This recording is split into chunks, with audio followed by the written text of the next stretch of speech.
어제 오늘 성경 아카데미를 갔다 왔어요.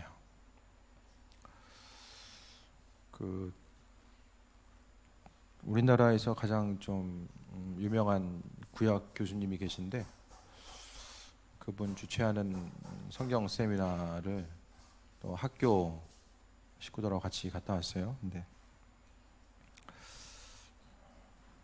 성경 가운데서 이 하나님의 말씀을 주석하고 또 연구하고 그 안에 담겨지니까 주석 작업은 뭐냐면은 성경 말씀을 통한 하나님이 이 시대에 우리에게 주시기로 하신 마음먹으신 그 풍성함의 뜻이 무엇인가를 말씀을 연구하는 거예요.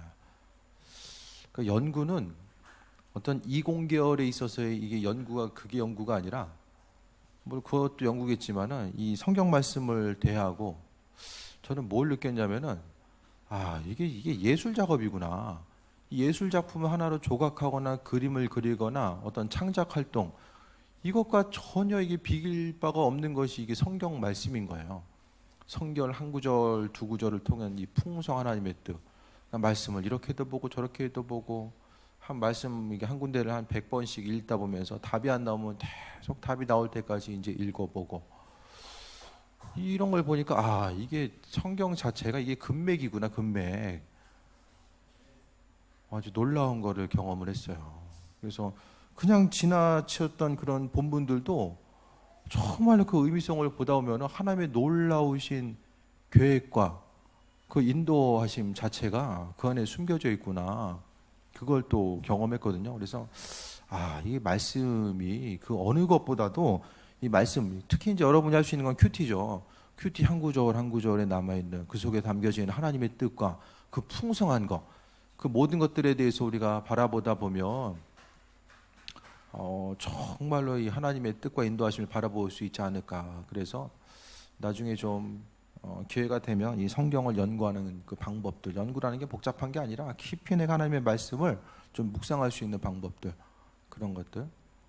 그래서 이번에 가장 마음에 남았던 게 뭐냐면은 그 출애굽기에 보면은 이제 시내산에서 모세가 내려온 이후에 성막을 만드는 공사, 성막 공사가 시작되잖아요. 그런데 성막에 그 사용됐었던 재료들이 있어요. 뭐 가는 배실 해가지고 뭐 그 여러 가지 이제 직물의 종류들, 그 직물의 종류와 제사장의 옷이 똑같은 거예요. 성막에 들어갔던 직물의 종류와 제사장 옷의 종류, 직물의 종류가 똑같은 거예요. 이건 뭘 이야기하냐면은 우리는 그냥 성경 보다 보면 똑같나 보다 할 거 아니에요. 그냥 재료가 좋으니까 좋은 거 썼나 보다. 그게 아니라 말씀 가운데 이 의미성 중에 하나는 제사장은 성막의 일부인 거예요. 일부. 그러니까 안심이 되시죠? 나랑은 별로 상관이 없구나. 근데 말씀 가운데 읽다 보면은 제사장뿐만 아니라 여기 있는 우리 한 사람 한 사람이 그 일부라는 거예요. 성경 구절을 통해서 살펴보다 보면. 그렇기 때문에 하나님의 백성으로서 우리가 정말로 죄 없이 거룩한 삶을 살아가야 되고, 우리가 말씀 앞에 스스로를 비춰봤을 때에 내가 이거 좀 잘 살고 있나. 사람이 삶을 익숙하게 반복하면서 살다 보면은 잘하고 잘못하고 이거를 큰 죄 짓지 않는다고 생각하면은 별로 무감각하면서 살아가거든요. 왜냐면은 맨날 그렇게 살아왔기 때문에 이것이 선한 건지 악한 건지를 분별하지 못하면서 이 신앙 양심이 무뎌질 때가 많이 있다라는 거죠. 하지만 하나님 말씀을 묵상하고 바라보다 보면 그 말씀 한 구절 한 구절 우리가 성경 장수 채워야 되니까 큐티 잽싸게 끝내고 딴 거 해야 되니까 이게 아니라 정말은 그 말씀 한 구절을 통해서 하나님의 은혜를 발견하다 보면 그 안에서 이 풍성한 것, 그 은혜가 있는 거예요. 그러니까 어떤 뭐 성경적으로 이렇게 전문가라서 그게 되는 게 아니라 정말 하나님 말씀에 대해서 사랑하면은 말씀이 살아있고 능력이 있기 때문에 그 말씀이 살아 움직여서 그 뜻이 무엇인지를 우리 한 사람 한 사람에게 비춰주는 것 같아요. 그러니까 다른 것보다도 말씀을 대할 때마다 그 안에 있는 한 구절 한 구절 그 모습, 어떤 내용에 대해서 계속해서 연구하다 보면 또 깊이 묵상하다 보면 하나님 그 말씀을 통해서 그분의 뜻을 날마다 비춰주시고 또 인도해 주십니다. 말씀을 대하는 여러분의 자세가 뭐라고 이야기하면 될까요? 번호가 맞은 로또, 그것을 이제 복권 당첨된 걸 가지고 교환하러 달려가는 그 심정, 이 광맥의 광맥, 그 말씀을 대하는 태도가 좀 그럴 수 있게 되길 바랍니다. 히스기야가 병이 생기죠. 20장 1절에 보면 그때는 언제죠? 위기의 순간, 아수르의 위협과 그 공격 앞에서 하나님의 은혜를 통하여서 이제 건진받는 사건. 오늘 19장 35절에 보면 이 밤에 여호와의 사자가 나와서 아수르 진영에서 군사 18만 5천 명을 친지라. 아침에 일찍 일어나 보니 다 성장이 되었더라. 이제는 무너질 날만 기다리고 있었는데 하나님께서 친히 행하셔서 오늘 본문을 통해서 이제 그 나라가 이제 회복될 수 있는 그 은혜. 그러니까 어떻게 생각하면 위기 가운데 기회가 온 거예요. 그래서 이 기회를 통하여서 이제 그 히스기야가 나라를 재정비하고 나아갈 수 있는, 어제 죽을 뻔했는데 오늘 살아는 아주 특별한 그날이 바로 그때가 되는 거죠. 근데 문제가 참, 하나 위기 끝나면 이제 좋은 일만 가득하면 좋은데 또 히스기야가 병들어서 죽게 됩니다. 인생의 순간순간이 하나 지나가면은 이제 참 끝날 것 같은데 또 지나면 다음 거 또 다가오고 또 다가오고, 위기 가운데 하나님을 계속해서 바라볼 수밖에 없는 이 환경의 연속이 우리의 삶이 아닌가라는 생각을 해보게 됩니다. 어떤 그 문제가 해결됐다라고 해서 긴장을 풀면 안 되고, 항상 믿는 사람들은 시선 자체가 하나님을 향해 있어야 되는데 히스기야가 병들어 죽게 됩니다. 그랬을 때에 아모스의 아들 선지자 우리가 아는 이사야가 그에게 나와서 이르되 여호와의 말씀이 너는 집을 정리하라.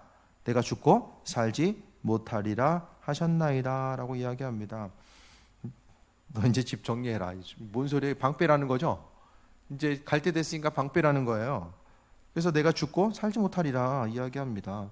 왜 하나님은 인생이 결정적인 순간에 이렇게 이제 말씀하셨을까라는 생각을 하게 되면, 어쨌든 간에 하나님 생각에는 히스기야의 사명이 그냥 여기까지다라고 또 볼 수도 있고요. 뭐 여러 가지가 있겠지만은 어쨌든 하나님은 히스기야를 통해서 이제 와라 이야기하는 거죠. 근데 히스기야가 낫을 벽으로 향하고 여호와께 기도하여 이르되, 위기의 순간이 있을 때의 히스기야는 다른 걸 했던 것이 아니라 벽을 향해서 기도를 바로 시작하게 됩니다. 이 원동력이 어디 있을까요? 여러분, 기도가 됐을까요? 그래도 좀 사는 게 또 히스기야는 좋았던 것 같아요. 그래도 왕이니까 좀 얼마나 지금 억울해요. 오늘 말씀을 통해서 아수르 진영의 군사 18만 5천 명을 물리쳤으니까 이제는 자신의 세상에 온 거예요. 주변에 건들 수 있는 사람이 아무도 없어요. 자신의 꿈을 펼쳐나갈 수 있는 그때에 오라는 거예요. 여러분이 인생이 정말로 바라고 소원하는 그 일들이 이루어졌어요. 근데 그 다음날 그때 하나님께서 너 이제 그만 됐다 오라는 거죠.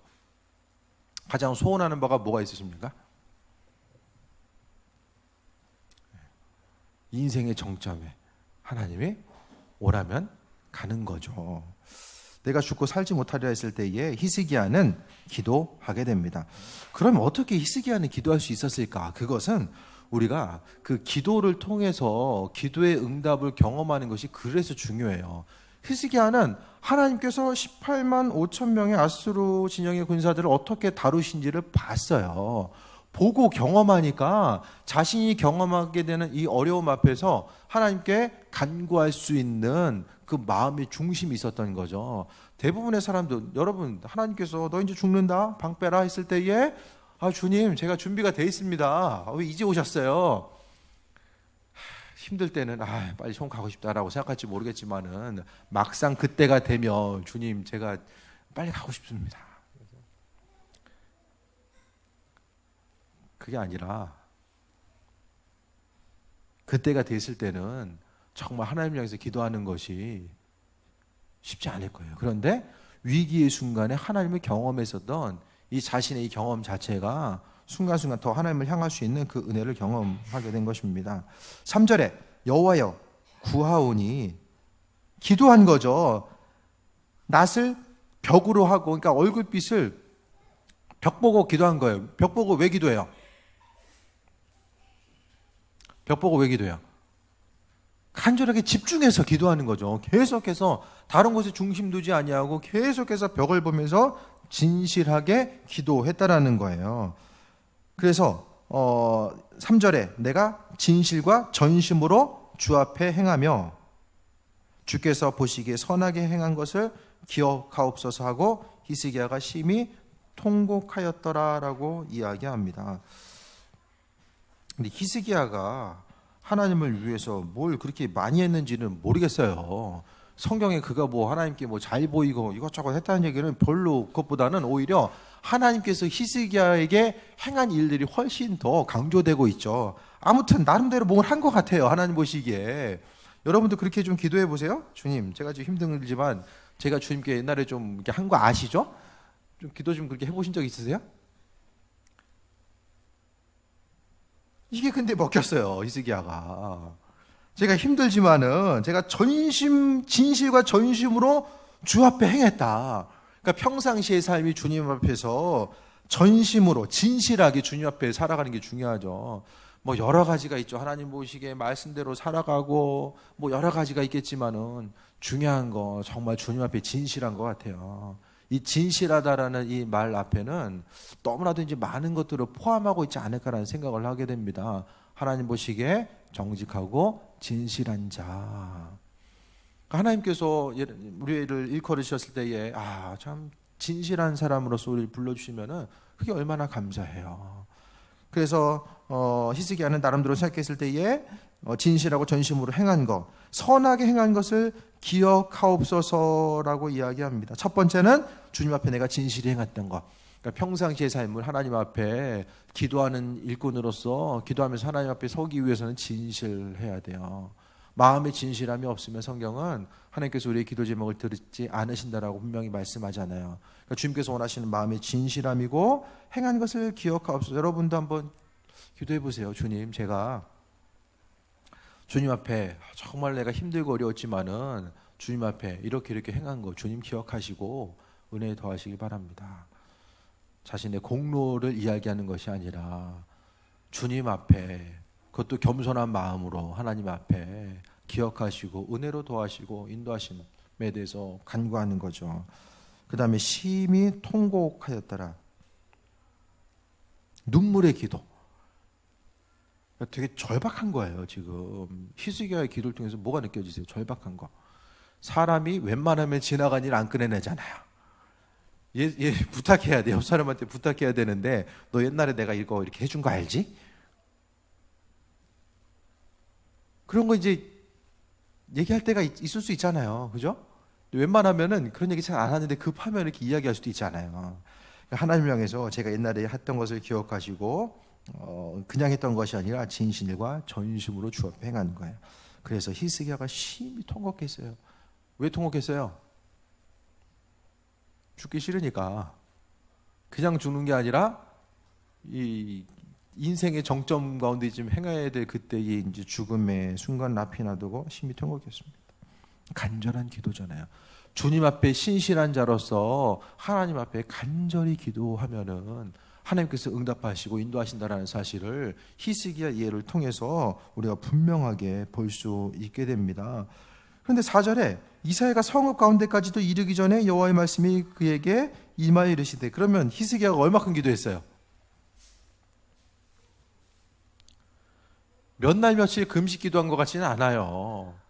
순간의 기도를 하나님께서 들으셨어요.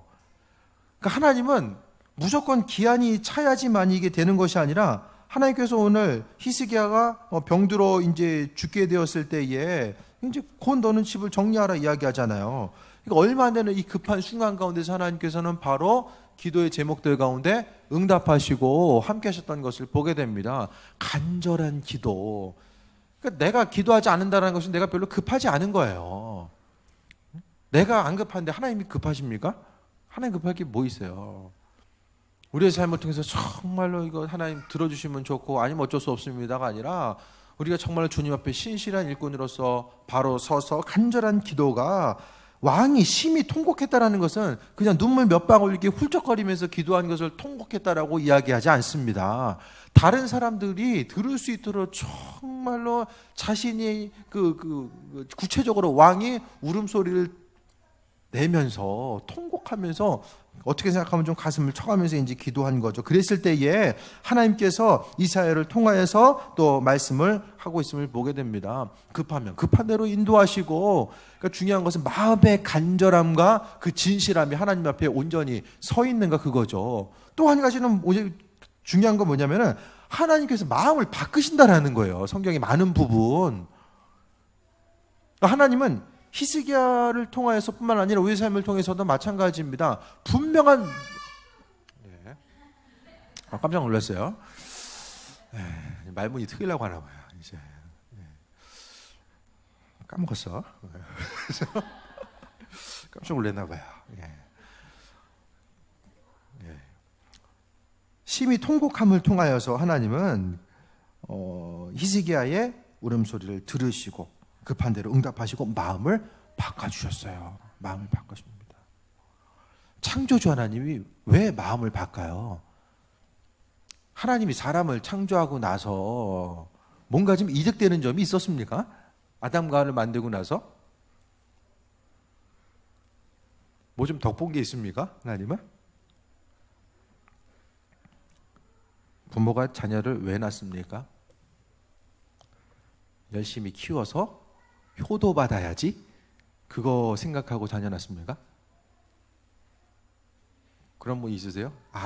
저기 자식들이라도 있어야지만 이것도 노후 대비가 되겠다 해가지고 자식 낳습니까? 처음에 낳을 때? 뭐 옛날엔 그럴지 모르겠지만은 지금 이제 젊은 세대들이 아이를 많이 안 낳잖아요. 왜 안 낳아요? 희생하기 싫으니까 안 낳는 거예요. 수고하고 자녀를 위해서 희생하기 싫으니까. 자녀를 낳는다는 것이 힘들고 어렵고 수고하고 희생할 것에 대해서 알지만은 그래도 사랑하는 마음을 가지고 자녀를 낳잖아요. 하나님도 우리를 영광 받으시기 위해서 창조하셨다라고 하지만은 이게 플러스 마이너스 생각하면은 오히려 영광 받으시기보다는 우리가 근심 걱정의 요소로서 오죽하셨으면 홍수를 통해서 다 쓸어버리고 언어를 혼잡하게 만드시고 이 죄의 모습 가운데 하나님은 사람들 만들고 나서 별로 이렇게 큰 틀 가운데 보면 이게 기쁠 날이 별로 없었을 것 같아요. 모르죠. 여기 계신 여러분들 때문에 기뻐하셨는지는 모르겠어요. 그런데 전체적인 믿는 사람들과 믿지 않은 사람들 바라면서 다 이게 플러스 마이너스 이게 수지를 맞춰 보면은, 하지만 그래도 하나님 우리 한 사람 한 사람을 기뻐하시고 은혜 가운데 함께 하셨던 것을 우리가 보게 됩니다. 그러니까 자녀와의 관계.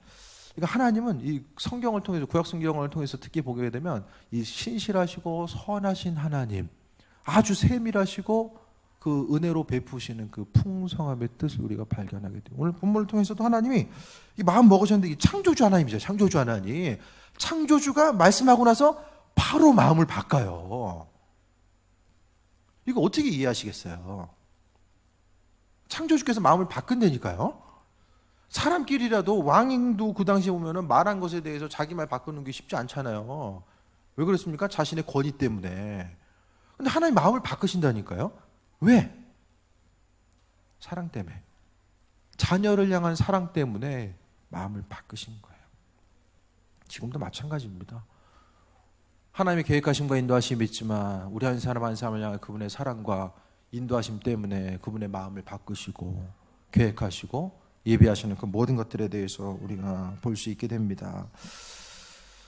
하나님께서 마음을 바꾸셔서 5절부터 이야기합니다. 너는 돌아가서 내 백성의 주권자, 하나님이 히스기야를 백성의 주권자로 인정해 주셨어요. 히스기야에게 이르기를 왕의 조상 다윗의 하나님 여호와의 말씀이 내가 내 기도를 들었고 눈물을 보았노라라고 합니다.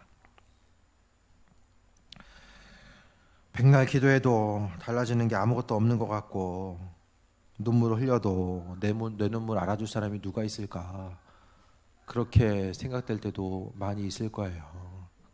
하지만 하나님께서는 분명히 히스기야를 통하여서 내 기도를 들었다라고 말씀하고 있습니다.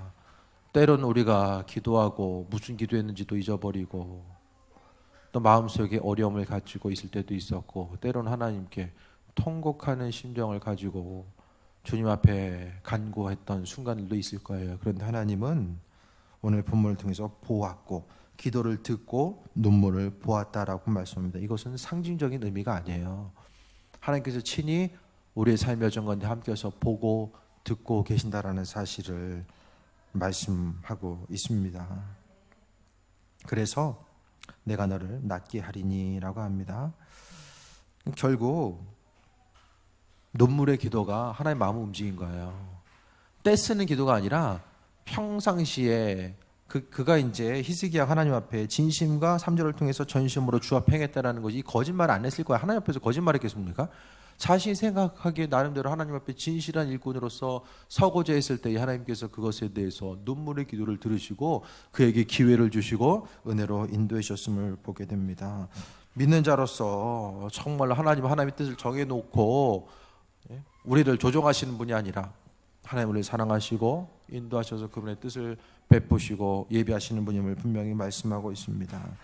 그래서 너를 낫게 할 텐데 내가 3일 만에 여호와의 성전에 올라가겠고 내 날에 15년을 더할 것이며 너와 이 성을 악스로 왕에서 구원하고 내가 나를 위하여 또 내 종 다윗을 위함으로 이 성을 보호하리라 하셨다라. 누구를 위해서요? 다윗을 위해서, 내 종 다윗을 위해서. 모든 선한 왕들의 중심에는 다윗과 같이 신실했다라고 이야기합니다. 그럼 다윗이 잘했던 것은 뭘까요? 다윗이 잘했던 거 항상 하나님과 친밀한 관계성을 유지했어요. 하나님과 친밀함이 다윗이 그가 왕으로서 쓰임받고 함께해서 있었던 그 중심이 바로 하나님과의 친밀함에 있었습니다. 그래서 다윗을 위함으로, 그러니까 자녀들을 위해서 기도하고 믿음의 유산을 물려주는 것이 얼마나 중요한가. 그러니까 결국 히스기야가 쓰임받을 수 있었던 것, 그것도 다윗 때문에, 다윗 가문을 통해서 그가 또 은혜를 입었음을 보게 됩니다. 그래서 내가 나를 위해서 또 다윗을 위함으로 성을 보호한다라고 말씀하셨고, 이사야가 무화과 반죽을 가져다가 상처에 무리가 가져다가 상처에 놓으니 나았습니다. 그런데 히스기야가 8절에 이사야가 이르되 여호와께서 나를 낫게 하시고 3일 만에 여호와의 성전에 올라가게 하시 무슨 징표가 있나이까 하니, 오늘 본문을 통해서 상처가 나았다라고 하는데 이게 또 이제 의심이 생긴 거죠. 사람이 그래요, 그죠? 아주 의심 많아요. 우리가 의심 많은 게 이상한 게 아니에요. 아니, 하나님이 상처가 있는 게 무화과 반죽을 발랐다라는 것은 눈에 보이는 상처가 있었던 것이고 그것이 나은 것을 봤잖아요. 또 말씀을 통해서 35절에 나와 있는 것처럼 18만 5천 명의 군사들이 죽음에 이른 것을 보았습니다. 보았는데도 징표가 있나이까라고 물어봅니다. 참 우리 같으면 야, 이 의심하는 인간아, 너 안 되겠다 이렇게 할 텐데 하나님 아주 친절하게도 징표에 대해서 이제 여호와께서 또 말씀을 하십니다.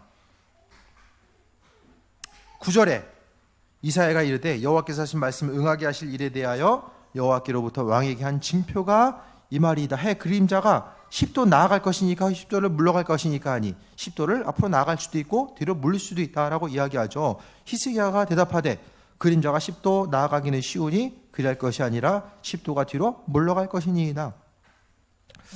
참 하나님도 이렇게 창조적인 분이죠. 뭐 다른 것도 있을 텐데 태양을 앞으로 10도 뒤로 10도, 이거 뭘 얘기하는 걸까요?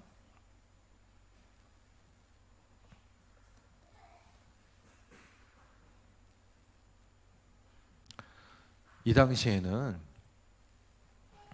우상 숭배하고 또 비를 내리는 신, 또 태양을 섬기는 그런 사람들이 있는 거예요. 그러니까 하나님께서 태양을 이야기하는 것은 태양의 주인, 자연 모든 만물이 주인이 되는 것. 그러니까 모든 농사에 필요한 가장 중요한 것이 해와 비잖아요.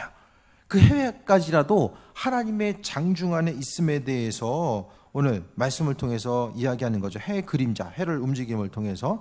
그런데 히스기야가 또 이야기하는 것이 십자가 10도를 나아가는 것이 쉬우니, 이 당시엔 좀 쉬웠나 봐요. 10도가 앞으로 가는 게 좀 쉬웠나 봐요. 10도가 어떻게 움직일까요?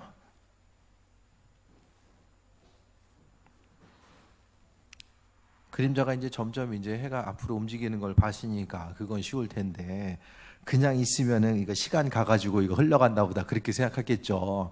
그러니까 역으로 움직이는 거는 본 적이 없으니까 이제 이야기한 거예요.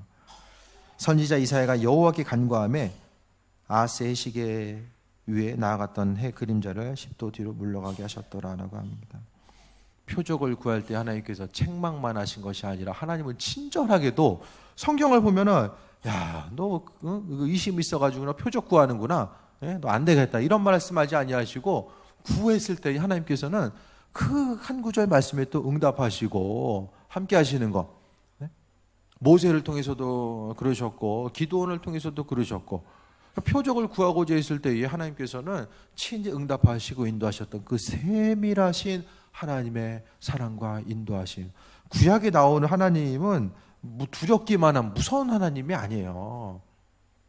물론 하나님은 죄가 있을 때에 죄값을 묻기도 해요.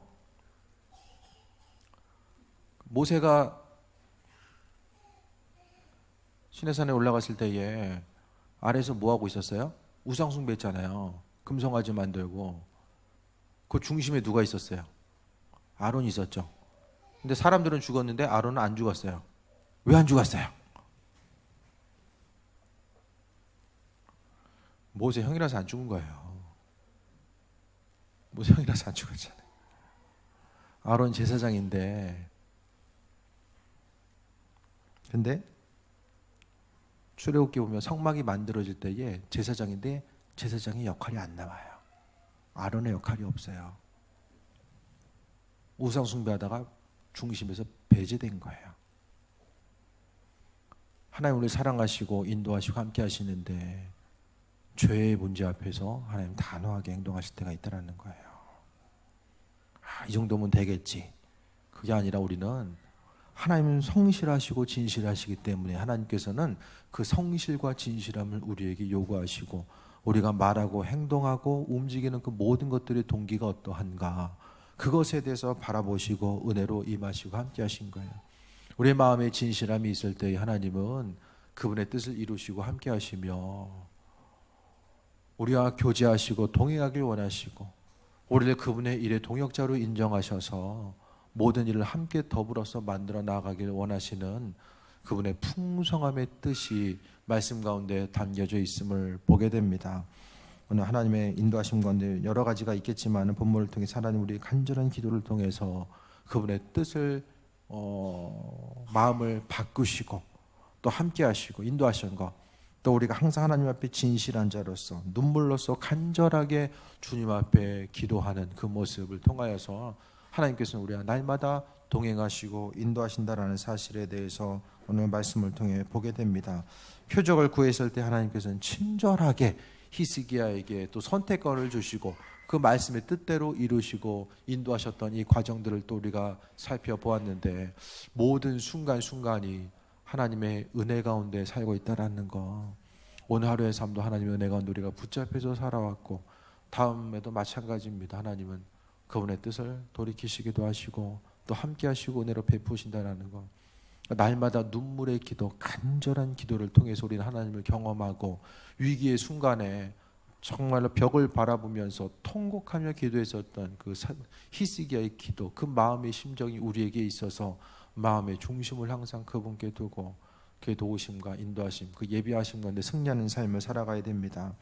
말씀 가운데 하나님의 사랑을 더 경험하고 또 성경 한 구절 한 구절이 우리에게 있어서는 정말로 이 황금과 같은 금보다도 귀한 그 풍성함이 말씀 한 구절 한 구절에 녹아져 있다는 사실을 다시 한번 기억하시고 말씀 가운데 또 행하신 하나님의 뜻과 인도하심을 바라보며 승리하는 귀한 삶을 살게 되기를 축원드립니다.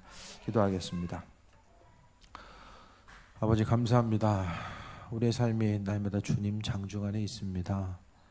그 은혜 가운데 우리가 살아가고 있음을 날마다 고백하게 하시고 선하신 주님과 그 교제하기에 부족하지 않는 또 신실한 일꾼들로 하나님 인도하여 주옵소서. 우리의 간절한 기도와 때로는 눈물의 기도를 하나님께서 보고 계시고 듣고 계신 줄 믿습니다. 아버지 하나님, 눈앞에 보이는 두려움이 따라갈지라도 담대하게 하시고 오직 하나님의 선하신 뜻을 분별히 알 수 있는 그 풍성한 은혜를 허락하여 주옵소서. 감사드립니다. 예수님의 이름으로 기도했습니다. 아멘.